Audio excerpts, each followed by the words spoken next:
Kolkata lady doctor के साथ हैवानियत और उनकी हत्या के बाद जिस शख्स का नाम आ रहा था वो है संजय रॉय। जी हां, ये तो आप भी जानते होंगे, लेकिन क्या आपको पता है कि इस पूरे मामले में कई ऐसे आरोपी हैं जिसके इर्द गिर्द अब सीबीआई के डंडे घूमने लगे हैं।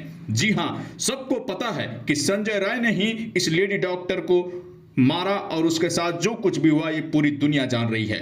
लेकिन इस पूरे मामले में उसी अस्पताल के 7 डॉक्टर्स के भी नाम आ रहे हैं और इसके पहले जो कुछ भी उनके साथ हो रहा था ये सब कुछ मैं आपको बताने जा रहा हूं, क्योंकि ये मौत पूरी तरीके से साजिश है और साजिश लंबे वक्त से चल रही थी। और इस साजिश में अस्पताल के प्रिंसिपल, उसके अलावा वहां के डॉक्टर्स, इंटर्न, सब लोग शामिल थे।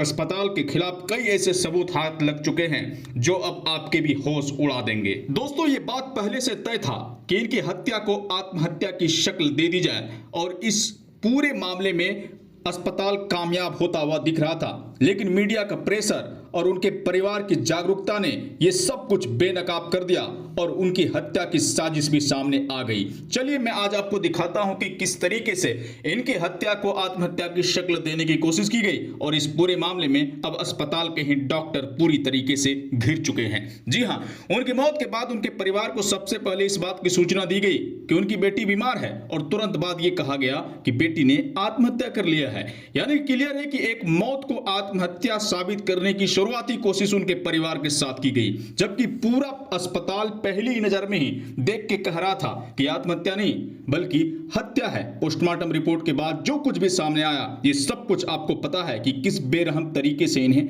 मारा गया। खुद को कोई इस तरीके से मार सकता है क्या? बिल्कुल भी नहीं। दोस्तों, इस लेडी डॉक्टर का कसूर बस इतना सा था कि ये अस्पताल में हो रहे गोरख धंधे का खिलाफ कर रही थी। वो पूरी तरीके से पर्दाफाश करना चाहती थी, लेकिन इस देश की फितरत यही है कि जो सच को उजागर करना चाहता है, जो सच को साथ लेकर चलना चाहता है, उनके साथ घटना घटती है, उन्हें खत्म कर दिया जाता है।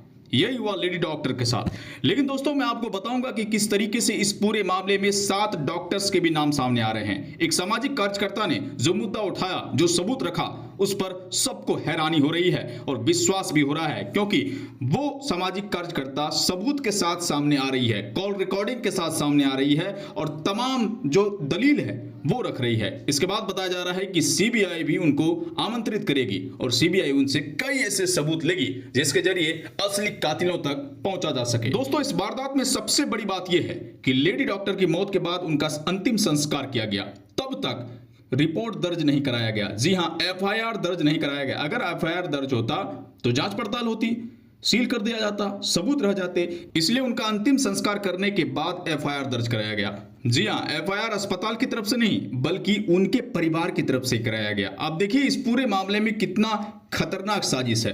अस्पताल में जिस तरीके से पब्लिक घुसकर वहां के सबूतों को मिटाती है, वो पब्लिक के शक्ल में उनके ही लोग होते हैं, अस्पताल के लोग होते हैं, संजय रॉय के लोग होते हैं, ताकि जो फिंगर प्रिंट्स है, फुटप्रिंट्स है, उसको मिटाया जा सके, सबूतों को मिटाया जा सके और जो असली कातिल है उसे बचाया जा सके। लेकिन अब इस पूरे मामले में सीबीआई का शिकंजा कसता हुआ दिख रहा है। तमाम ऐसे सबूत इकट्ठे हो चुके हैं जिसके जरिए अब अस्पताल के ही करीब 10 से 12 कर्मियों पर शक जा रहा है, जिसमें एक सामाजिक कार्यकर्ता ने तो दावा किया है कि 7 लोगों ने मिलकर इनकी हत्या की और सेमिनार से सटे वॉशरूम में जाकर उन्होंने खून से सने हाथ को धोया। दोस्तों, इस लेडी डॉक्टर को न्याय दिलाने की हम पूरी कोशिश करते रहेंगे। इस वीडियो को ज्यादा से ज्यादा शेयर कीजिए। अगर आप YouTube पर देख रहे हैं तो चैनल को सब्सक्राइब कीजिए, फेसबुक पर देख रहे हैं तो चैनल को लाइक कीजिए। नमस्कार।